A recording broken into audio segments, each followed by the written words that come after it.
Number 2، جمعہ کے دن غسل کرنا چاہیے، یہ نہیں کہ صرف جمعہ کو کرنا چاہیے، جمعہ کو بھی کرنا چاہیے۔ بہت سارے غیر مسلم ہوتے یہ لوگ صرف جمعہ کو نہاتے ہیں، تھوڑا 1 فٹ دور رہو ان سے، ایسا نہیں ہے، نہاتے ہیں مسلمان، بعض لوگ روزانہ نہاتے ہیں، بعض لوگ ایک دن میں 2 بار نہاتے ہیں۔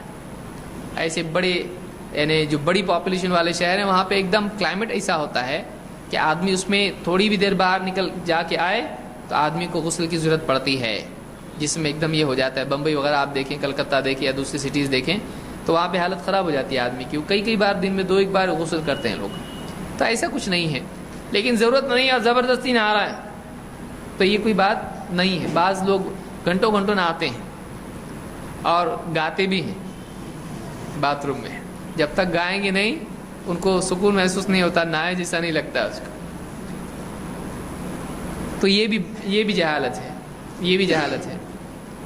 غسل آدمی کی ضرورت کے مطابق ہے، اگر واقعی صفائی کی وجہ سے یا شرعی وجہ سے، احتلام، صحبت، کسی اور وجہ سے اس کو غسل کی ضرورت محسوس ہوتی تو کرے، اگر نہیں تو کوئی ضرورت نہیں ہے۔ آدمی صفائی کے لیے کرے، اس کو مقصود نہ بنا لے، کسٹم اور اس کا ریچول اس کو نہیں بنا ہے۔ اللہ کے نبی صلی اللہ علیہ وسلم فرماتے ہیں غسل یوم الجمعۃ واجب علی کل محتلم، اس کو امام البخاری مسلم دونوں نے روایت کیا ہے۔ جمعہ کا غسل ہر محتلم پر واجب ہے، لازم ہے۔ اس کو سمجھیں گے ہم ذرا آگے آگے۔ حدیث کے الفاظ کیا ہیں؟ جمعہ کا غسل، معلوم ہوا کہ اس غسل کی مناسبت کس سے ہے؟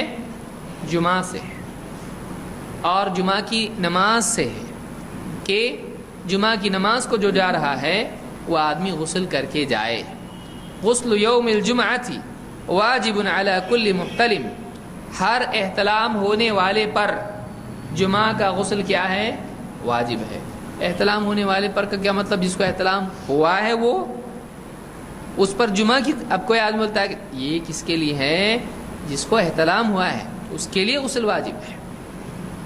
صحیح ہے ایسا نہیں؟ کیوں؟ اس کے لیے جمعہ کی قید تھوڑی ہے، پیر کو ہوا تو اس کو احتلام واجب ہوگا کہ نہیں غسل؟ کسی احتلام معلوم ہے کہ نہیں معلوم ہے؟ احتلام کس کو کہتے ہیں؟ ایک آدمی سو جائے اور نیند میں اس کی شہوت سے منی خارج ہو جائے، خواب دیکھے وہ اور خواب میں منی نکل جائے، اس کو احتلام کہتے ہیں۔ نائٹ فال بولتے ہیں، میں سمجھتا ہوں اس کو انگلش میں۔ تو جو آدمی اس کو غسل کی حاجت پیش آ جائے تو جمعہ کے لیے تھوڑی ہے، یہ پیر، منگل، بدھ، جمعرات، جمعہ، سنیچر، اتوار، عید اور اس کے آگے پہلے بعد میں کبھی بھی ہو تو اس کو تو غسل ہے ہی ہے، تو اس کے لیے جمعہ کی قید بیان کی جا رہی۔ تو یہاں یہ مراد نہیں ہے جس کو احتلام ہوا ہے، یہاں مراد کیا ہے؟ جس کو احتلام ہوتا ہے، یعنی بالغ ہے وہ۔ سمجھ میں آ رہا ہے؟ بعض لوگ جسے حدیث پڑھتے ہیں کہ لا يقبل اللہ صلاۃ حائض الا بخمار، اللہ تعالیٰ حیض والی عورت کی نماز قبول نہیں کرتا ہے جب تک کہ اس کے سر پر دوپٹہ نہ ہو۔ اب آدمی کیا سوچے گا؟ دلیل ہے ہمارے پاس، کیا دلیل ہے؟ حیض والی عورت نماز پڑھے، ہے نا؟ مل گئے آپ کو؟ اس میں مراد یہ نہیں ہے، یہاں پر حائض سے مراد یہ نہیں ہے کہ جس کو حیض آیا ہے، یہاں پر مراد ہے جس کو حیض آتا ہے۔ سمجھ میں آ رہا ہے؟ حدیثوں کو صحیح ڈھنگ سے سمجھو، نہیں تو نیا دین بنائیں گے، دین الہی اکبر بادشاہ کی طرح۔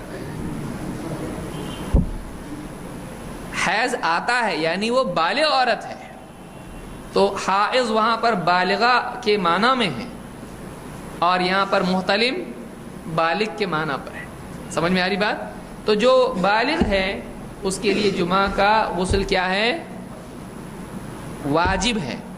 اب اس حدیث کی بنیاد پر بعض علماء نے کہا کہ جمعہ کا غسل واجب ہے، نہیں کیا تو گنہگار ہوگا، بہت سارے علماء اس کے قائل ہیں، لیکن بعض علماء نے بھی یہ بات کہی، اور ابن عباس بھی اس میں سے ہیں، اور غالباً حضرت عائشہ بھی ان میں ہیں۔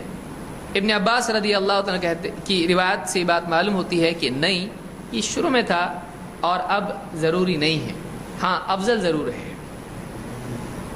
سوال جواب میں اس کو تفصیل سے ہم ڈیل کریں گے۔ یہاں پر سوال جب مطلب اخیر میں جب کورس یہ ختم ہو جائے گا درس پورا. یہاں پر وہ روایت میں ذکر کرتا ہوں. اللہ کے نبی صلی اللہ علیہ وسلم فرماتے ہیں من توضأ یوم الجمعۃ فبها ونعمت، جو جمعہ کے دن وضو کرے تو ٹھیک ہے اور بہتر ہے، اچھی بات. فبها ونعمت یعنی اس کا کام ہو گیا، وضو کیا اور نماز پڑھی، ٹھیک ہے. نماز کے لیے کیا چاہیے؟ وضو چاہیے. فبها ہو گیا اس کا کام، کافی ہے اس کے لیے. ونعمت اچھی بات ہے، کوئی بری بات نہیں ہے. ومن اغتسل فهو افضل، اور جو غسل کرے تو یہ افضل ہے، جو غسل کرے تو یہ افضل ہے. اس کو امام احمد، ابو داؤد، ترمذی اور نسائی نے اس کو روایت کیا اور یہ حدیث حسن درجے کی ہے. تو ان دونوں حدیثوں میں بظاہر کسی کو لگے گا تو وہاں تو واجب بول رہے ہیں، یہاں بول رہے ہیں افضل ہے. افضل کا مطلب کیا ہوتا ہے؟ بہتر ہے. تو بہتر سے دوسرا غلط نہیں ہوتا ہے، ناجائز نہیں ہوتا ہے، منع نہیں ہوتا ہے. تو مطلب یہاں پر یہ ہے کہ ایک آدمی غسل کرتا ہے تو یہ کیا ہے؟ زیادہ بہتر ہے. حضرت عائشہ کی روایت سے، ابن عباس کی روایت سے معلوم ہوتا ہے کہ شروع زمانے میں مسلمان چونکہ اپنے کام خود کیا کرتے تھے، غربت کا دور تھا وہ، اس لیے بہت محنتی لوگ تھے اور اون وغیرہ کے کپڑے بھی پہنا کرتے تھے. پھر جب مسجد میں آتے تھے تو ان کے پسینے کی وجہ سے کیا ہو جاتا تھا؟ بدبو پیدا ہو جاتی تھی. تو اللہ کے نبی صلی اللہ علیہ وسلم نے ان سے کہا کہ کتنا اچھا ہوتا کہ تم غسل کر لیتے ہیں. تو شروع کے دور میں غسل کرنا کیا تھا؟ ضروری تھا. لیکن بعد میں یہ ضروری چیز یعنی لازم ہونا اس کا ختم ہو گیا اور افضل ہونا اس کا باقی رہ گیا. یہی بات ابن عباس کی روایت سے معلوم ہوتی ہے. ان دونوں حدیثوں کو جمع کرنے سے معلوم یہ ہوتا ہے کہ ابتدائی مرحلے میں وہ چیز واجب تھی، لیکن بعد کے دور میں وہ چیز مستحب یا افضل ہو گئی، اس کا وجوب ختم ہو گیا. یہی راجح قول لگتا ہے.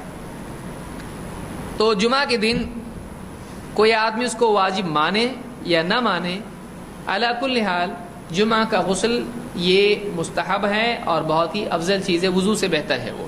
تو آدمی کو چاہیے کہ جمعہ کے دن اچھی طرح سے غسل کر کے جائے.